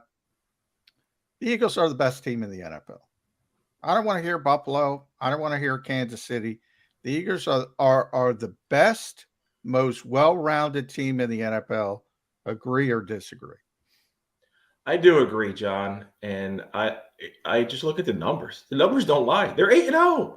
There's no other team in football that's undefeated. They're the best team in football until they are no longer atop the NFL standings. And then you look at exactly what they've done and how they got to this point. You're right. They are well-rounded. This is a team that can beat you on the ground running the football offensively. And Jalen Hurts has shown he can beat you with his arm. Their defense is tough. They're tenacious. They're aggressive. And they have done – I know people will look at the schedule and say, well, they haven't beat any. You can only beat whatever teams are put in front of you. And you go out there and you get the job done. And they've done that week in and week out. Let down potential, they come out and they jump all over these teams. No matter whether it's Pittsburgh, whether it's Houston on a short week, traveling, Thursday night football, they didn't get the cover. They got the W by double digits. Nobody at any point thought that was in jeopardy. This is the best team in football right now. And then Buffalo goes and loses to the New York Jets yesterday. And it kind of further emphasized that for me a little bit. And then you see the Chiefs struggling against the Tennessee Titans and a backup quarterback who doesn't belong on the field yet. He's not ready, Malik Willis. And they needed to come back to win that game. And they had a tough time doing it. The Eagles right now, until somebody knocks them off that perch, are the best team in football. And the way things are set up for them in the NFC, they got a nice clear shot to be that number one seed and have teams go through the link to get to the Super Bowl. And we know what that home field advantage means. All right, Rob, I'm going to buy into Jalen Hurts' narrative of, but we're good. We could be better with this. But. And good for him that he's always setting the bar higher. He moves it up almost on a week-by-week basis. They're 8-0, but they're last in the National Football League in tackling. And some teams have put up some pretty big running games against them over the last several weeks, and they're facing some very good running backs over the upcoming weeks. But they continue to win. Is one of these weeks going to bite them in the butt that they're going to come up on the short end of a score when they give up 5+ yards per carry in one of the next couple of weeks, maybe before Jordan Davis gets back? Yeah, you look at 2 weeks down the road and against the Colts on the road, and we don't know Jonathan Taylor, how healthy he'll be for that game. They're facing a rookie quarterback in Sam Ehlinger, so I think they can get out of that one. And survive any kind of running back issues. But then Derrick Henry, 4 weeks down the road. I think that's December 4th game. It's here in Philly. Derrick Henry's a monster. He's an absolute beast. And he's the best back in football. You can give him the ball 30, 40 times. It's incredible. They got to figure things out by then. But these are the nitpicking type things, right? You have to look at, you go, all right, they're 8-0, but where can they improve? That's certainly an area where they can improve upon. I love that Jalen Hurts, after every game, wants to say, hey, we haven't played a complete game. We haven't played a full game. We haven't done this. That's what you need to do. You can't sit there and go, all right, we're 8-0 and rest on that. No, you got to look at how can we get better? What areas do we have to improve upon? How can we make sure in January, when it matters most, some of these things that don't creep in? So, yeah, you look at the running, and then you look at after the Titans, you got the Giants on the road. Saquon Barkley, the resurgent Saquon Barkley, can give them some trouble. This team's not going to run the table. They're not going to go 17-0. Somebody's going to knock them off the undefeated streak here, and that could be the Tennessee Giants, even the Packers, as poorly as they've played, 5 losses in a row, and Rodgers throws 2 red zone interceptions, and he's mad at everybody, and he thinks all his receivers stink, and he's not wrong either. When is that game? That's the Thanksgiving weekend. Yeah. Maybe there's potential there too, but they're getting those 2 teams at home, the Packers in Philly, the Titans in Philly. So no, I don't think they're going to go undefeated, but they got a real good shot here to go 15-2, 14-3 at worst. And who'd have thought that? Yeah, the Titans game is the one I look at, even though it is in Philly because of Derrick Henry. And the Eagles have been among the worst tackling teams in football. If you look at Pro Football Focus, they'll say they are the worst tackling team in football. They missed 14 against Houston. They missed 15 in the season opener. Consistently bad throughout the season tackling. But I want to give it, the Eagles have done this give and take. And I want to run this by you, Rob. They got all these playmakers, and Chauncey Gardner-Johnson is picking the football off each and every week, and I'm already guaranteeing he gets Taylor Heineke once this week. James Bradbury makes all these plays, Darius Slay, Kaiser White, but these are not great tacklers. And they've done this sort of cost-benefit analysis and said it's more important in the modern NFL to stop the passing game, have these big playmakers in the passing game, but then all of a sudden Derrick Henry shows up and you're on for a ride. I mean, everybody knows Malik Willis isn't going to throw the football. They have no confidence in him to throw the football, and he still does what he does. If Brian Tannehill's back and healthy and you have competency at the quarterback position, I think that could be the most difficult game for the Eagles. Most likely.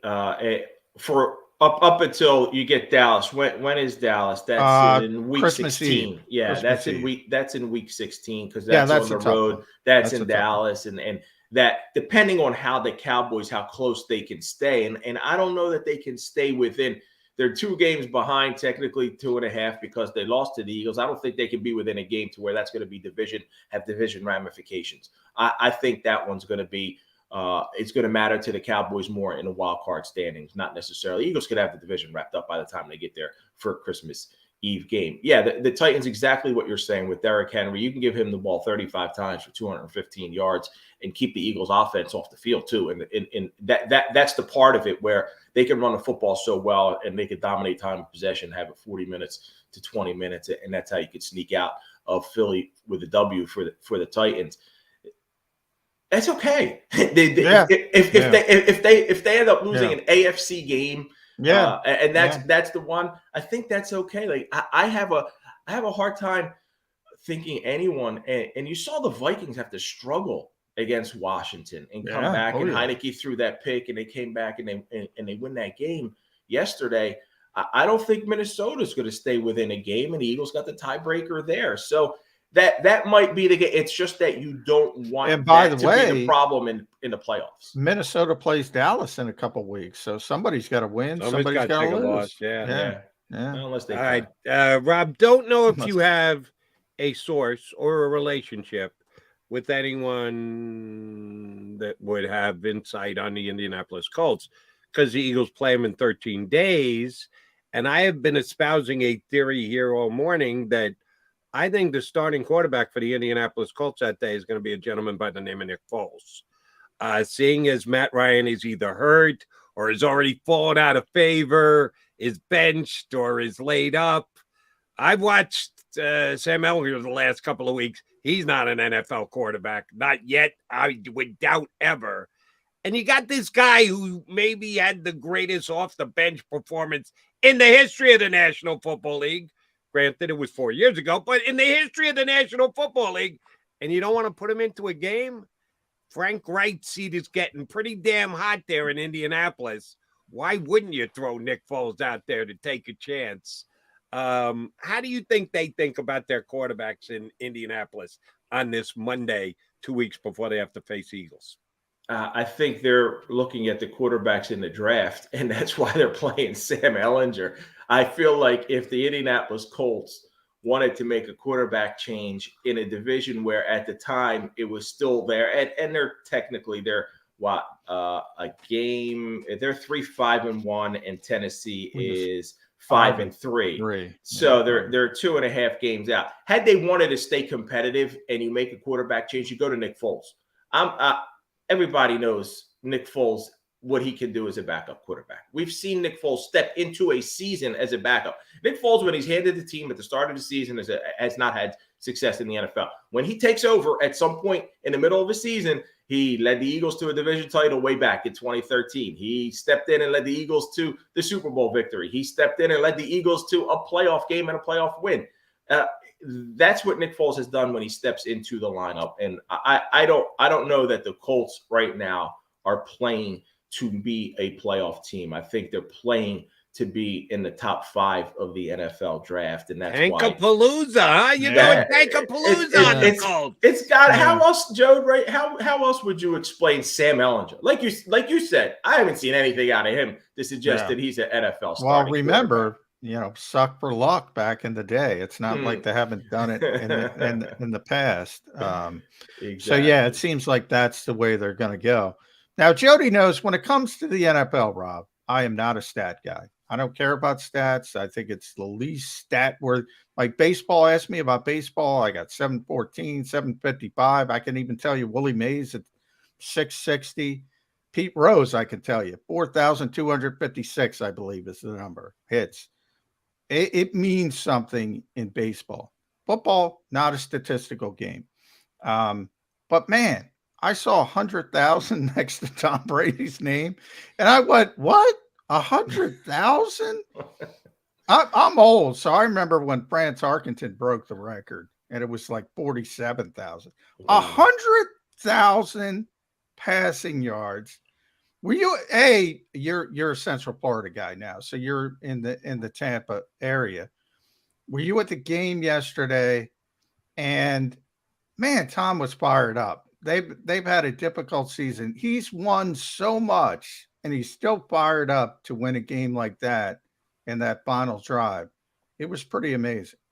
Yeah, I was there, guys. I've been at all their home games this year, and what I've seen from this team, one, offensively, this is the least imaginative, least creative offense I've ever seen in football. I've been watching football a long time. I think Byron Leftwich, who was a guy who was being touted as a potential head coach, whether it was in Jacksonville before Doug Peterson and different other stops, has shown this year like his star's fallen. It's dropped. Their offense looks like, hey, Tom, go out there and do something. We got Tom Brady because there's no creativity. Receivers aren't open, nothing like. And they drop everything. Yeah, they're predictable. I'm sitting in the press box going, all right, this is going to be an inside handoff. All right, this is going to be a pitch. It's horrible to watch. And then yet to see that game, everybody thinks it's over, right? There's no chance here. They drop a touchdown pass. They turn it over on downs. And then the Rams, I'm mystified by what's happened with them. They basically said, all right, they're not going to score. Let's run it into the line 3 times. Give Brady the ball back with 40 seconds. And Brady's Brady. 44 seconds to go. Goes 5 of 6. The only pass incomplete was the one he had a spike. And it wasn't like he was hitting Mike Evans or Chris Godwin. It was Scotty Miller. It was the rookie tight end, Cade Otton. He threw one to Leonard Fournette, I think, on that drive. And then he hits Otton for the 1-yard touchdown. And what got them going? What got them moving? Yeah, it was Tom Brady. It was his energy. It was him being fired up. But it was also Tom Brady in a tempo, no huddle, hurry up offense, calling the plays. I thought he's calling the plays there, and they're working. And you got guys wide open, and he's hitting those plays. And I think that's something that they got to look at. And I don't know that they will. I know that Bruce Arians stepped aside because he wanted Todd Bowles to have an opportunity to be a head coach and win with Tom Brady and not take over a team that was going to be rebuilding. Well, Todd Bowles, I think, has shown also why he was always a defensive coordinator and not a head coach. He had his opportunity in New York, and they're winning now because of Tom Brady yesterday, and they're trying to ride him in a weak NFC South where 8-9 is going to win. They're in first place. 8 and 9 will win it. 7 and 10 may win that. 7 and 10 may win that, and that could be the Buccaneers as a 4 seed getting a home playoff game and then getting hot at the end. Can you imagine getting in at 7 and 10? Well, that's where I was going to go, Rob. I was going to go. If you look at it today, Tampa's in the playoffs. If you look at it today, San Francisco's in the playoffs. I still believe in those 2 teams more than I believe in Minnesota. I'll tell you that right off the bat. More than I believe in the New York Giants. Dallas, I think, is a good team, legitimately good team. But we know Mike McCarthy's history and Dallas's recent history in the playoffs. I still believe more in Tampa Bay and San Francisco than the upstart Vikings and Giants. Am I wrong? I wholeheartedly agree with you.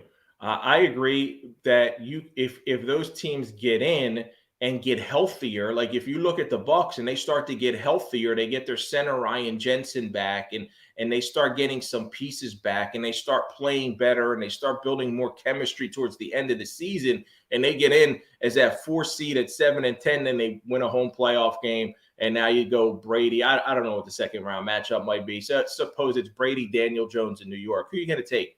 I'm going to take. They could be 10-10 in the Super Bowl.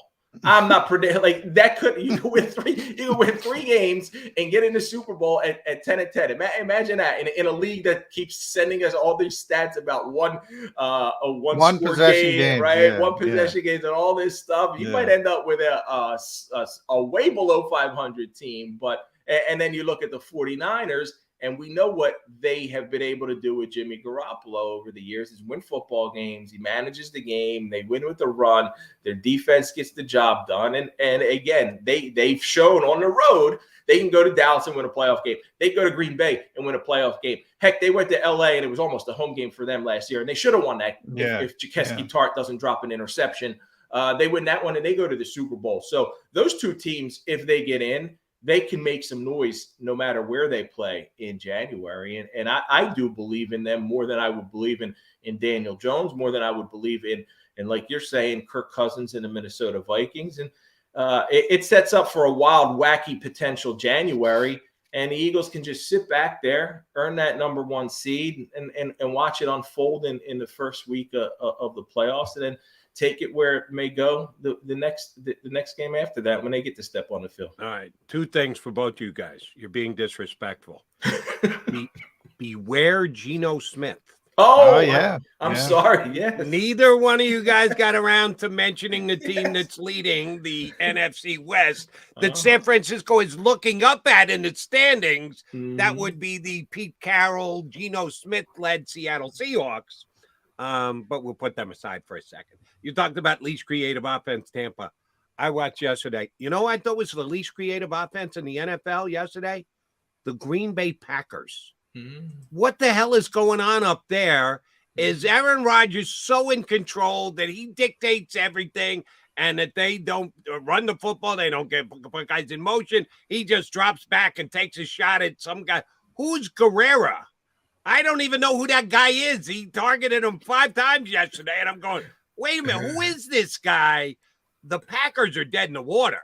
At least you're right. Tampa's below 500, but they're winning their division. Nobody's catching Minnesota in that division. Aaron Rodgers is not going to be in the postseason this year, and is supposed to make $50 million next year.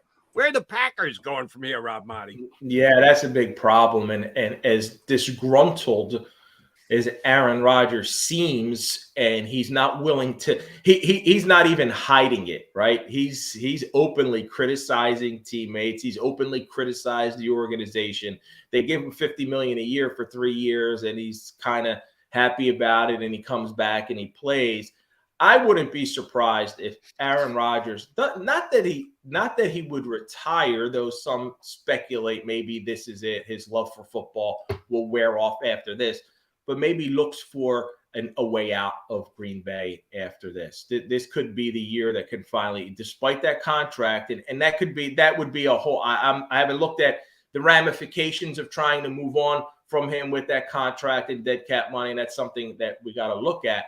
But Aaron Rodgers seems to have reached that point with the organization, with the players that they've provided for him, that they've surrounded him with, that his unhappiness may reach that level where this could be the final year for him in Green Bay. And I don't see a massive turnaround at 3-6, guys. They got a tough schedule too. They got to play Dallas this week. Like we said earlier, they're still playing the Eagles. This is a team. Yeah, they're no better than an 8-9 win team. And that's if they get things rolling and turned around at 3-6, and it's been a disaster. And it's crazy to see this unfold in Green Bay, but You pay one quarterback $50+ million. Those are the problems you're going to have when you can't afford to have. Yeah, that's Adams where and I'm other going, guys. Rob. That's where I'm going. Mm. If things continue the way they're going for the Philadelphia Eagles, and right now you look at the betting markets, and Jody tells me Jalen Hurts is about even now with Josh Allen and Patrick Mahomes. I think he should be number one, but we all know Patrick Mahomes is probably going to win it. Are you talking what MVP? MVP, yeah. MVP. We may have some news soon. Yeah, get me a vote, Rob, because people getting those votes are not doing justice. In fact, I am actually restructuring the voting system with removing and adding, John. All right. So, all right. I'm going to put my name in the hopper. You want to put your name in the hopper? All right. Put my name in the hopper. But I'll say this. Jalen Hurts is eligible for an extension after the season. There's no more doubt. He's getting an extension from the Philadelphia Eagles. That's no doubt about it. Yeah. Where does it start? And you just talked about Aaron Rodgers at $50 million a year, how that affects the rest of the roster. For some reason, quarterbacks can't understand this, that you're not going to have as good a supporting cast. Things change once you sign that second contract. Now, the Eagles have a little bit of wiggle room because they can structure it and let Jalen play out the final 2 years, so they won't see the impact till 2024. But the impact is coming, and he's going to get top of the line money. They got to seize this championship window, don't they? Yeah, absolutely. And I think it starts when you're talking about a Jalen Hurts contract, it starts at, and I've said this, Kyler Murray and North. Yeah. You started Kyler Murray. I thought when Kyler Murray got that contract that it was wild, outrageous, crazy because he hadn't done anything. And I know that they felt that they needed to give it to him, but he hadn't done anything. Hadn't won a playoff game. His teams collapsed in the second half. And I thought that Jalen Hurts coming into this season was arguably better than Kyler. And then he has certainly proven that this year. Really? You had him ahead of Murray coming in? I thought he would. I thought coming into the year, I was like, he's right there. I've never been a Kyler Murray guy. I've never felt like you can win with a guy that small who has to run around. He's going to get beat up his body. He hasn't done it. And then when you factor in all the intangibles, Jody, all the stuff that they went through, the intangibles to me, like Jalen's are off the chart compared to Kyler. So you started his contract. Right, because Murray's accomplishments were greater. The Eagles are 8-0 this year. You never have 8-0 teams in the NFL. Oh, except last year when the Cardinals were 9-0 under Kyler Murray. So, yeah, and they turned around and get beat in the playoffs. You had to give Kyler Murray's accomplishments a nod over where Jalen Hurts started this year. But Jalen Hurts has gone by him and put him in the rearview mirror. So the money's going to be even higher. How high is high? And that's, by the way, Cardinals are 4-11 since that 10-2 start. 4-11. That's where you go, John. To your point, quarterbacks don't seem to realize that, except one guy, number 12 in Tampa Bay. He's always realized that they got to eat. Then he's taking, giving money back, done whatever he had to do to build around him. That's going to be the area where they got to rely on Howie and his expertise and his genius to be able to put that together. I like how you explain maybe 2 more years, right? You still got them locked in, and then that's where the money kicks in. You get a big signing bonus up front, something like that. But the impact is coming, and you got to find a way to structure it such that he gets the money he deserves, but you're able to field a team around him and win with that team. And there's going to have to be sacrifices made. So you're not going to be able to pay everybody. You're going to have, whether it's you're going to have to go at running back cheap, at tight end cheap, and you got AJ Brown making money, Dallas Goedert making money, offensive linemen making a lot of money, defensive linemen making a lot of money. There's going to have to be sacrifices made. And that's where Howie Roseman and his caps expertise is going to really play in and see how they can structure that. Because Jalen has done everything he needs to do on the field to prove he's in the upper echelon of quarterbacks who deserve 40, 45, even $50 million, which is crazy to think about. And At Rob Motti on Twitter, EP's lead national NFL writer. Rob, I'll leave you with this because the Eagles are going to the Super Bowl. I've already said that. Injuries aside, injuries can always change things, but if they're healthy, who are they facing? Kansas City or Buffalo? I took Buffalo earlier in the year. I'll stick with Buffalo. They get the home field advantage because they beat Kansas City, so they would have to go through Buffalo. And I just think that team, despite some slip-ups along the way, is the best in the AFC. And it's a tough, competitive AFC, man. Those teams are going to beat each other. Kansas City, I like Baltimore. Cincinnati's coming on, and they're strong too. Like it's a very unpredictable season in the NFL. And whoever's the last team standing in the AFC, whether it's Buffalo, KC, Baltimore, they're going to have a tough time with it. And I'm with you at this point. I don't know how the Eagles don't go to the Super Bowl. Glad to see that you guys have caught up since I had the Eagles in the Super Bowl before the season started. It takes me. I'm slow, Jody. I'm slow. And by the way, Rob, there's only one undefeated team, but there are two undefeated quarterbacks in the National Football League when they've started this year. That would be Jalen Hurts and who? Did Rob freeze up on us?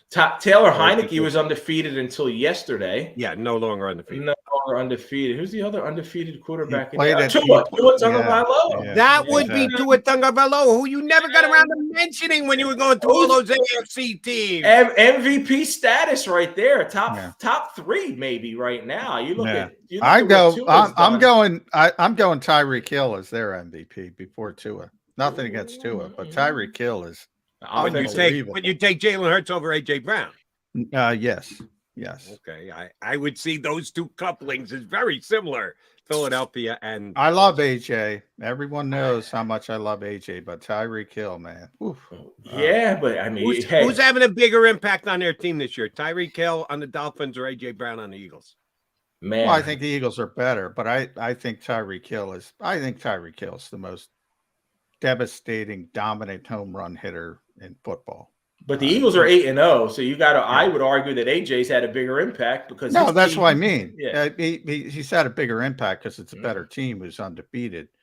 But I think who's the better player? Tyreek doesn't get those big numbers when sure he did.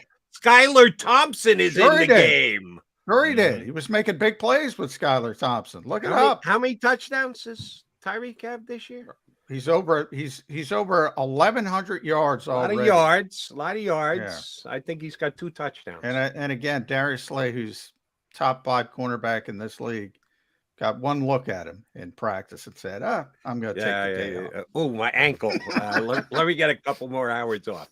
Rob, always a pleasure, my friend. You are esteemed here with us here on Birds 365. We thank you much for jumping in. We'll hit you up again next month. Thanks, buddy. You got it, fellas. Appreciate it. Thanks, Rob.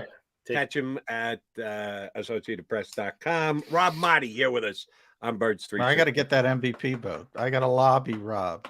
Good. Rob's in charge of that, That's and he very ominously said news to come. So they might be tweaking that in this upcoming year. And it may be Tua Tagovailoa, who is the biggest competition for Jalen Hurts by the time we get to the end of the year. It's going to be Patrick Mahomes. Let's be honest. You probably did. The Dolphins and the Chiefs play this year? I don't know that. I got to look that one up. A little head to head because by the way, yes, Tua Tagovailoa has already gone head to head with Josh Allen. Tua. We'll see if Kansas City and Miami play this year. We know the Eagles and the Dolphins don't play until February, when they will be matching up in the Jody McDonald predicted Super Bowl this season. All right, quickie timeout. Come back. You know what we're going to do? Put a bow on the show. Stay here. Go to get your game on. Go for the beers. Go for the cheers. Go for the hit and the hits. Go for the stakes and the stakes. Go to get your parlay on. Go to get your party on. Go for the scene.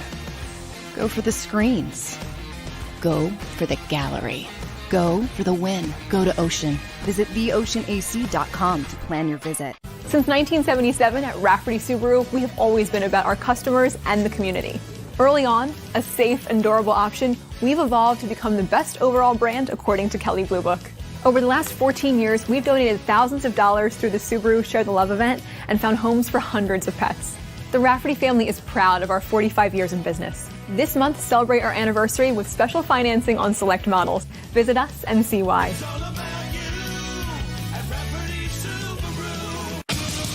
The greatest fans on earth. It's a bold statement, but would you expect anything less from Philadelphia? 58 years of heartache creates a toughness, a grit, a resolve not found in most. Sure, our prayers were answered, but now that we've had a taste, we're looking for more. Pond Lehocky, official partner of the Philadelphia Eagles.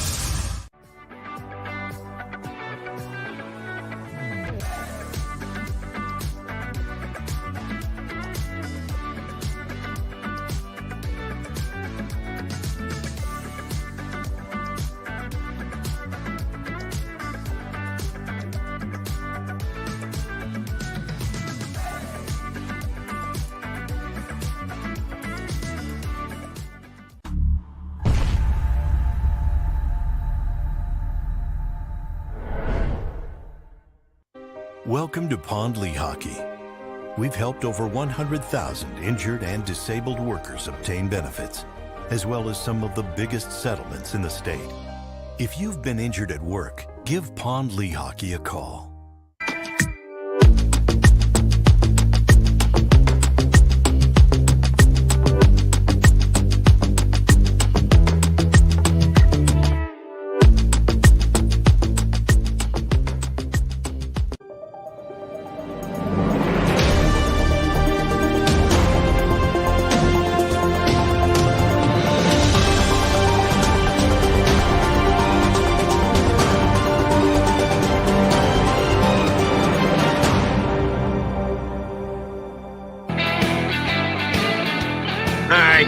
You both on the show here on Birds 365. It's Monday show that's not leading to a Sunday game. Next Monday night, we got to wait a week from today. Long time. Damn, a mini bye after the bye.